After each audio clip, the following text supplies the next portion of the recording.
This is the 16th lecture in the Fiber Optic Association series on fiber optics. Lecture 16 is about insertion loss testing.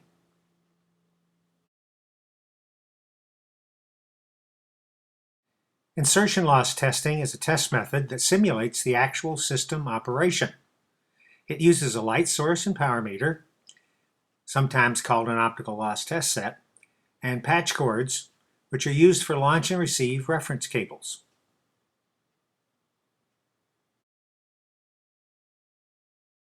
Insertion loss testing works like a fiber optic data link. The data link has an LED or a laser transmitter that couples light into the connector at the end of the cable plant. As the light travels down the cable plant through the fiber attenuates the signal, and connectors or splices will cause loss in the signal. Eventually, the signal exits the connector on the far end of the link and is detected by a detector. Insertion loss testing essentially mimics exactly what's going on here. So if we set it up correctly, it will give us a loss value for the data link that is appropriate to the system we're using. The critical question is, what should the loss of the cable plant be? And the answer to that is something we calculate during the design phase of the network.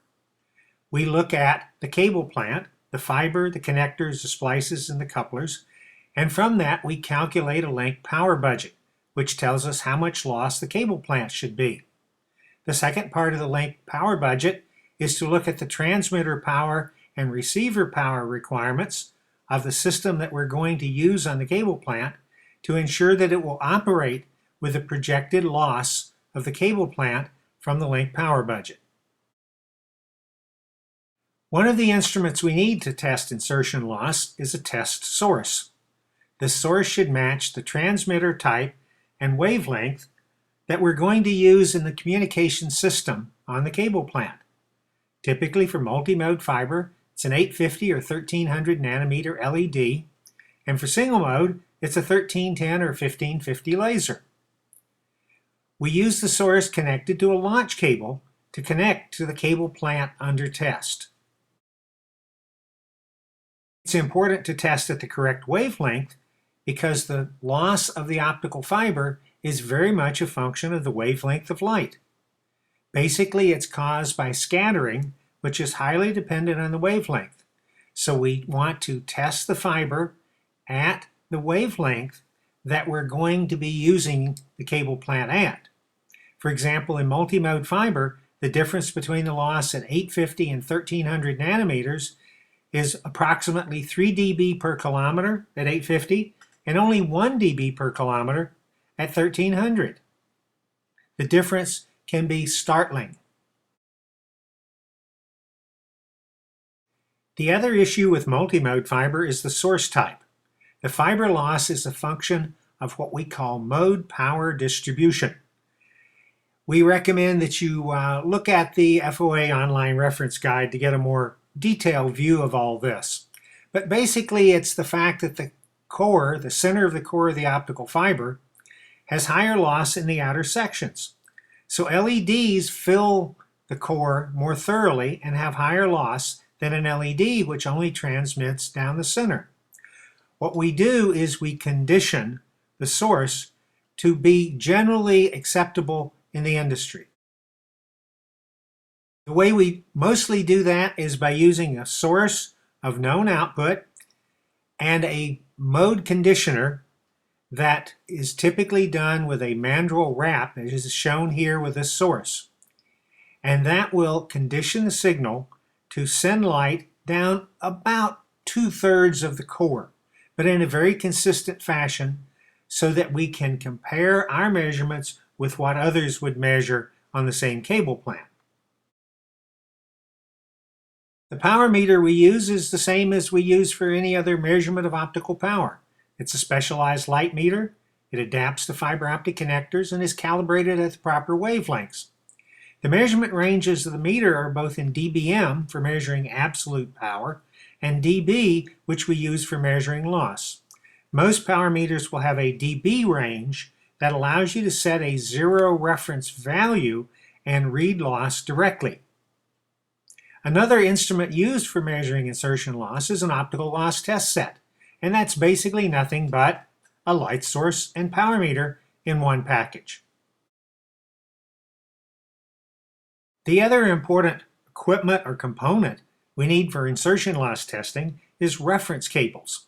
Reference cables are used to attach the source to one end of the cable plant and the meter to the other.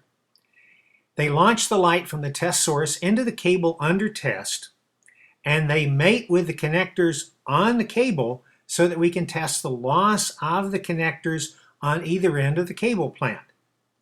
It's the launch cable we use to control the modal distribution in multi-mode fiber.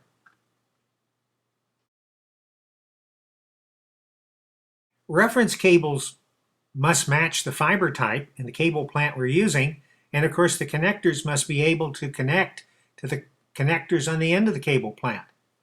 But the most important thing for insertion loss testing is to make sure that the reference cables are high quality. That means the connectors have low loss and you keep them clean.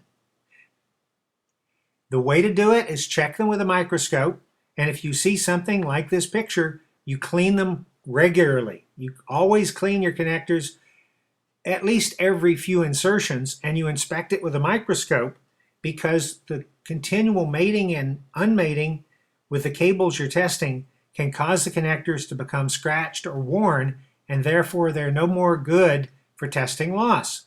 You'll get high loss with every measurement then. There's a convention that you have to understand in making insertion loss measurements. Loss is generally referred to as a positive number, so we say the loss is 2 dB. And an optical loss test set, the combined meter and source, will generally read that loss as 2 dB.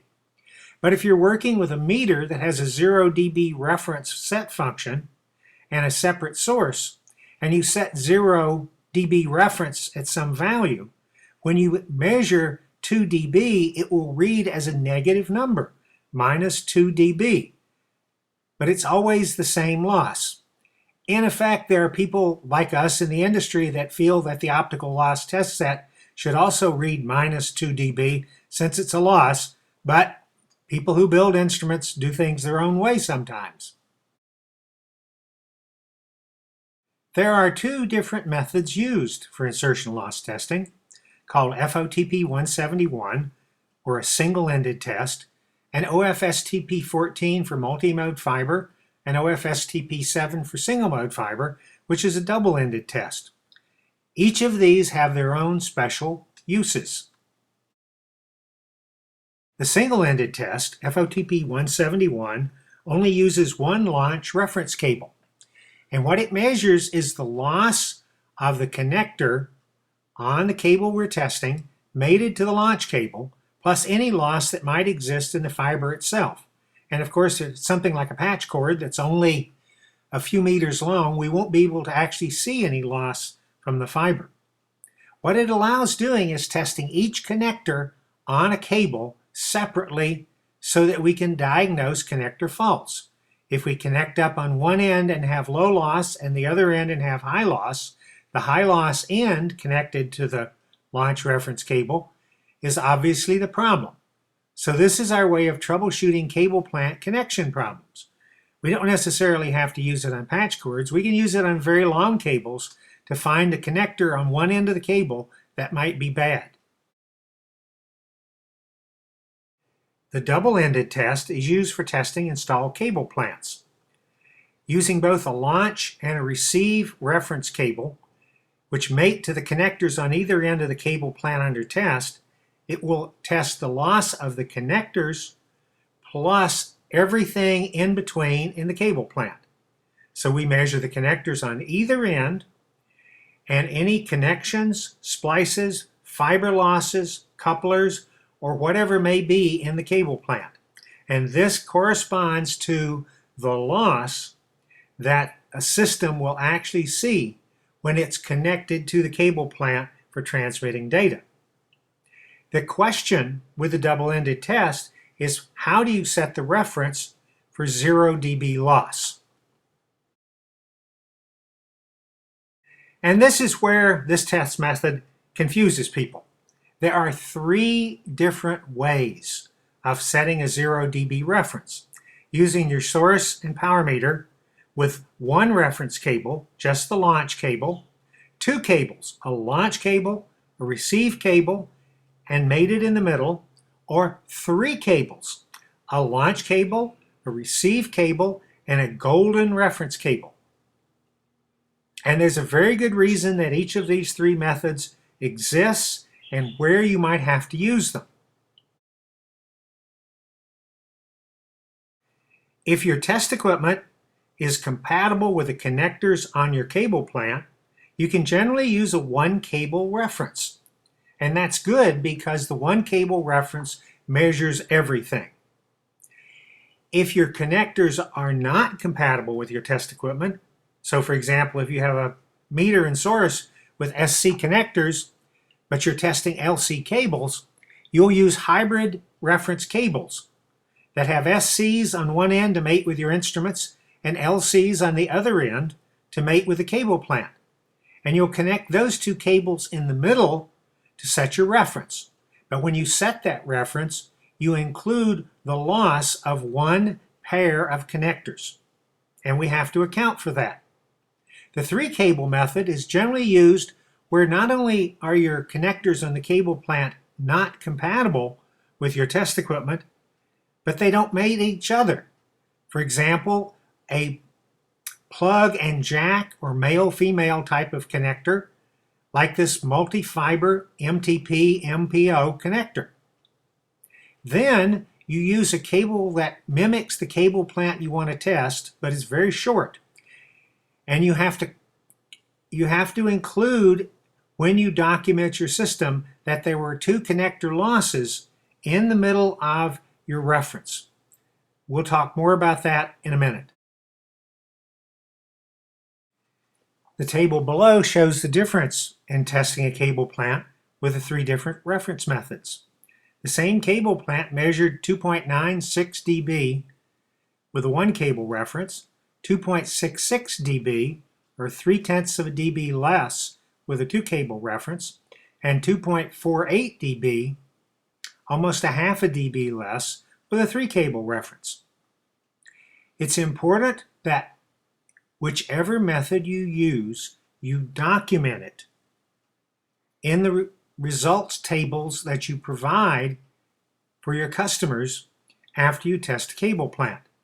All 3 methods are accepted by standards because they're needed, but it's important and required to always document which test method you use. There's always measurement errors, and with insertion loss, one of the most important factors in measurement errors is the condition of your reference patch cords. You must have quality, low-loss connectors, and they must be clean. Your source type must match the source that you're using in wavelength and type, and it must be stable. It must be unwavering during the time at which you're making measurements. And of course, with single mode fiber, there's not a problem with mode power distribution, but with multi-mode fiber, the differences you measure can vary greatly according to how you control the modal power distribution in your launch cable. Troubleshooting after insertion loss testing is straightforward. As we said, a lot of the problems come from the reference cables. So the first thing you always do when you have high loss is you check the connectors with a microscope, you check the reference cables and clean them. You check your 0 dB reference again with your launch cable and your power meter. Remember never to disconnect the launch cable from the source after you set your 0 dB reference. You then retest each section of the cable plant. If it's cable plant you're installing, bad connectors are very often the big problem, although occasionally it splices. You can test single-ended to find bad connectors, and you use an OTDR to find bad splices. One of the things to note, if you see high loss at long wavelength, look for stress that you might have induced in the cable plant during installation. because stress tends to be much higher at longer wavelengths.